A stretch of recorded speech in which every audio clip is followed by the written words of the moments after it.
Welcome. आस्वाद good टेस्टमध्ये आपले खूप खूप स्वागत आहे. आज मस्त अशी रेसिपी थंडी स्पेशलमध्ये मी घेऊन आलेले आहे. कुरकुरीत आणि क्रिप्सी पकोडे. तर पाहू शकता किती मस्त क्रिप्सी पकोडे आहेत. हे पकोडे मी पत्ताकोबी, भरपूर असा कांदा आणि बटाटा मिक्सपासून बनवलेले आहे. एकदम कुरकुरीत आणि क्रिप्सी आहे. तर पाहू शकता मस्त असा स्वाद देणार आहे. चहासोबत मस्त स्वाद देणार आहे. तर वेळ न घालवता मस्त अशा क्रिप्सी रेसिपीला सुरुवात करूया.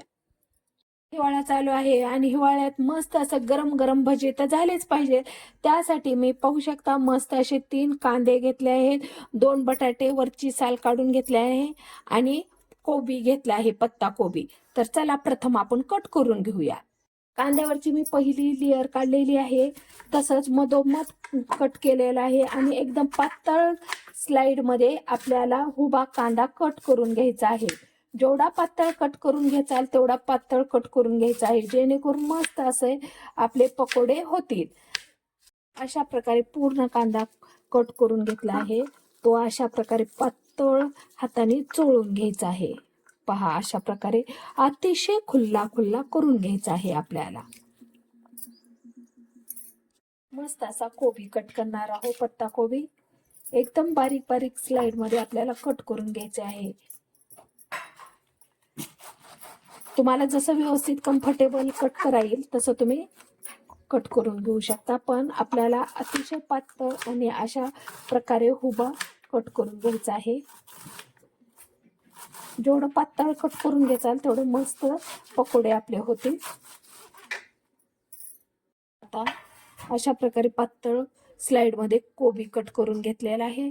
आता हे बटाटा मोठं खिचणीतून मी अशा प्रकारे खिसून घेत आहे. बटाटा घातल्यानंतर अधिक पकोड्याची टेस्ट वाढते, म्हणून आपल्याला बटाटा घालायचा आहे.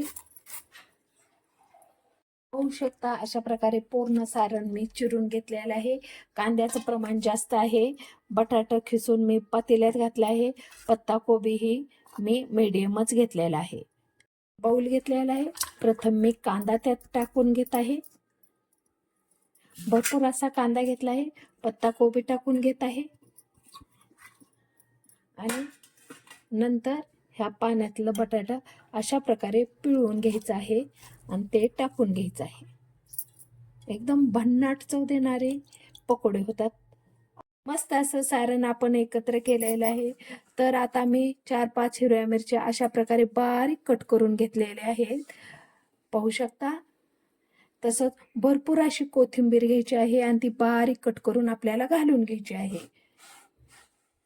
अशा प्रकारे चवीनुसार मीठ घालायचं आहे, हळद घालायची आहे, थोडेसे जिरे अशा प्रकारे क्रश करून घालायचे आहेत. ओवाही क्रश करून अशा प्रकारे चोळून घालून घ्यायचं आहे. बेसन पीठ अगदी मोजकं आपल्याला घालून घ्यायचं आहे. मी 2 चमचे बेसन पीठ घातलं आहे. टेस्टनुसार थोडीशी लाल मिरची घालायची आहे. मस्त आता हे सारण आपल्याला एकत्र करून घ्यायचं आहे, पाहू शकता. मस्त सारण एकत्र करून घ्यायचं आहे. पाण्याचा यूज करायचा नाही आपल्याला. ह्या सारणमध्ये आपल्याला बेसन मिक्स करायचं आहे. अगदी आपल्याला चोळून चोळून हे सारण एकत्र करून घ्यायचं आहे. जेवढं व्यवस्थित चोळून एकजीव करचाल तेवढं मस्त हे पकोडे होतात. व्यवस्थित बाइंडिंग येण्यासाठी मी आणखीन थोडंसं बेसन पीठ घेतलेलं आहे आणि मस्त अशा प्रकारे आपल्याला एकत्र करून घ्यायचं आहे, पाहू शकता. मी एकदम त्याच पाण्यात मिक्स करत आहे. बटाट्याच्या, कांद्याच्या आणि पत्ताकोबीच्या दुसरं पाणी यूज करायचं नाही, पण बाइंडिंग बी व्यवस्थित यावी तळते वेळेस, म्हणून मी वरवर बेसन घालत आहे. कारण सारण एकरूप झालं तरच आपल्याला वरती तेलात पकोडे व्यवस्थित तळता येतील. जसं मी अशा प्रकारे बेसन चोळत आहे किंवा तिंबत आहे तसं पाणी सुटत आहे आणि मस्त असं पीठ आतमध्ये बेसन मावत आहे. तर पाहू शकता मला 4 ते 5 चमचे बेसन लागलेलं आहे.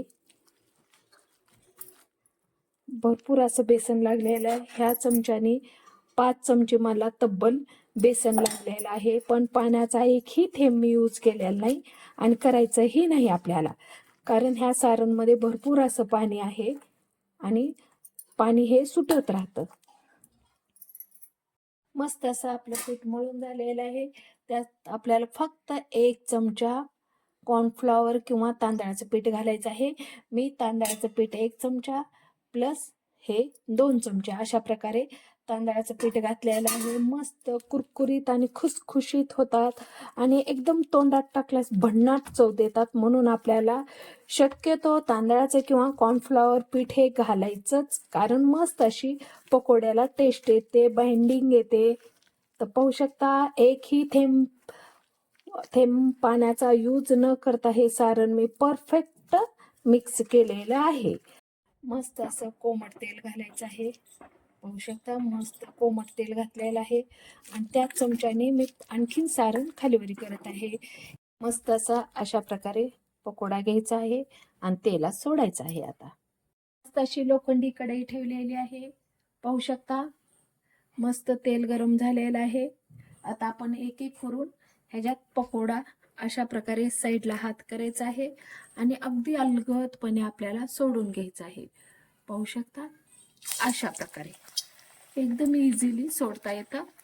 टाकते वेळेस लोच गॅस ठेवायचा आहे, जास्त फास्ट करायचा नाही, कारण आतलं सारण आपल्याला शेकता आलं पाहिजे, तळता आलं पाहिजे. एकदम मस्त सारण झालेलं आहे, घट्ट असं सारण झालेलं आहे. हाताने व्यवस्थित सोडता येतं. पाहू शकता, मी मावल तेवढेच पकोडे घालणार आहे. मस्त थंडीच्या दिवसात आस्वाद घेऊ शकता तुम्ही, एवढे मस्त हे पकोडे होतात. तर पाहू शकता, अगदी मोजकेच मी ह्याच्यात सोडलेले आहे. छोटीशी कढई आहे, त्यात सोडले आहेत. पाहू शकता, अशा प्रकारे सोडून झालेले आहेत माझे. आता आहे त्या कंडिशन मध्ये 2 मिनिटं ठेवायचं आहे आपल्याला. आहे त्या कंडिशन मध्ये 2 मिनिट ठेवलेले आहेत. पाहू शकता, आता अगदी अलगदपणे आपल्याला खालतीवरती करून घ्यायचे आहेत. पाहू शकता, अलगदपणे आपल्याला एक एक सुट्टे होत असताना दिसत आहेत. पहा, एक एक खालून सुट्टे होत आहेत आणि जे सुट्टे होतात तेच आपल्याला पलटी मारून घ्यायचे आहेत.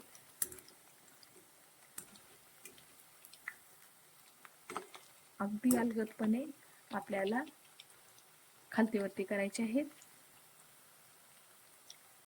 पाहू शकता, अगदी अलगदपणे आपले खालीवरील भजे मी करत आहे, पकोडे करत आहे. पहा किती आकर्षक सुंदर खालची साईड तळली गेलेली आहे. आता पलटी मारून घ्यायचं आहे. पाहू शकता, मस्त असा कलर चेंज झालेला आहे, तेलाचे बुडबुडेही कमी झालेले आहेत. तर चला मग आता मी काढून घेत आहे. एकदम कुरकुरीत आणि खुसखुशीत आपले हे पकोडे झालेले आहेत. एका साईडला अशा प्रकारे मी झारणं टेकवणार आहे, जेणेकरून मस्त असं तेल निघल आणि तेल विरहित आपले पकोडे तयार होतील. तर पाहू शकता, अशा प्रकारे मस्त झाले आहेत. आता मी काढून घेते. अशाच प्रकारे आता उरलेलेही मी काढून घेते. अशा प्रकारे पाहू शकता किती मस्त तळून झालेले आहेत. आता मी काढून घेते आणि पुढचेही अशाच प्रोसेसनं, अशाच स्टेपनं मी तळून घेते. पहिला घाना तळून झालेला आहे, मस्त असा. दुसरा घाना आता मी तळत आहे. पाहू शकता, अशा प्रकारे टाकून घ्यायचे आहेत. अगदी सहज टाकता येतात आणि मस्त असे तळले जातात.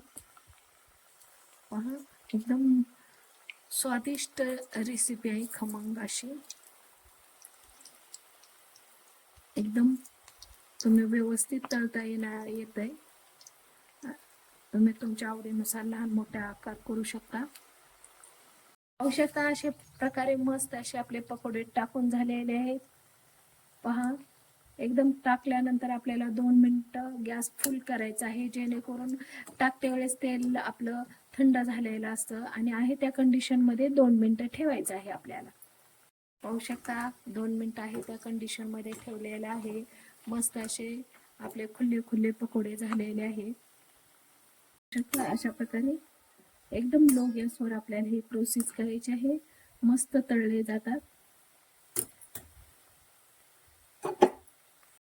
मस्त असे आपले 75% पकोडे तळले गेलेले आहेत. आता ह्याच तळलेल्या पकोड्यामध्ये आपल्याला मस्त अशा नकलून घेतलेल्या मिरच्या टाकून घ्यायच्या आहेत. तर पाहू शकता अशा प्रकारे नकलून घेतल्यात मी मिरच्या 4-5 ते अशा प्रकारे टाकून घ्यायचे आहेत, जेणेकरून उडणार नाही आणि एका प्रोसेसमध्ये 2 कामं होऊन जातील आपले तळण्याचे. पाहू शकता अशा प्रकारे मस्त खालीवरी करून घ्यायचं आहे आणि मिरच्या तळून घ्यायच्या आहेत आपल्याला. आणि मिरच्या न तळल्यामुळे मिरच्या उडणार नाहीत आपल्या आणि व्यवस्थित तळले जातील. एखाद्या वेळेस तुम्हाला भीती वाटत असेल तर अशा प्रकारे झारणं पालथं घालू शकता तुम्ही. मस्त असे पकोडे तळून झालेले आहेत. पाहू शकता अशा प्रकारे मस्त असे पकोडे तळून झालेले आहेत. क्रिप्सी ही दिसत आहेत. चला आता मी काढून घेते. अशा प्रकारे साईडला ठेवायचे आहेत झारणं आणि एक एक करून पूर्ण पकोडे आता मी काढून घेते. अशा प्रकारे एक एक करून मी पूर्ण पकोडे काढून घेत आहे. अशा प्रकारे मस्त असे आपले पकोडे तयार झालेले आहेत. कांदे, पत्ता कोबी आणि बटाटा मिक्स. तर पाहू शकता किती आकर्षक आणि सुंदर आणि किती कुरकुरीत आणि क्रिप्सी झालेले आहेत. चला मग मी तुम्हाला एक फोडून दाखवते. पहा किती कुरकुरीत आणि क्रिप्सी झालेले आहेत. तर ही तुम्हाला रेसिपी कशी वाटते हिवाळी स्पेशलमध्ये ते नक्की कमेंट बॉक्समध्ये लिहून पाठवा. आणि तुमच्याकडे आणखीन कोणत्या पदार्थाचे पकोडे बनवतात तेही मला कमेंट बॉक्समध्ये लिहून पाठवा. तर अशाच नवनवीन रेसिपीसोबत पुन्हा भेटूया. Bye, take care.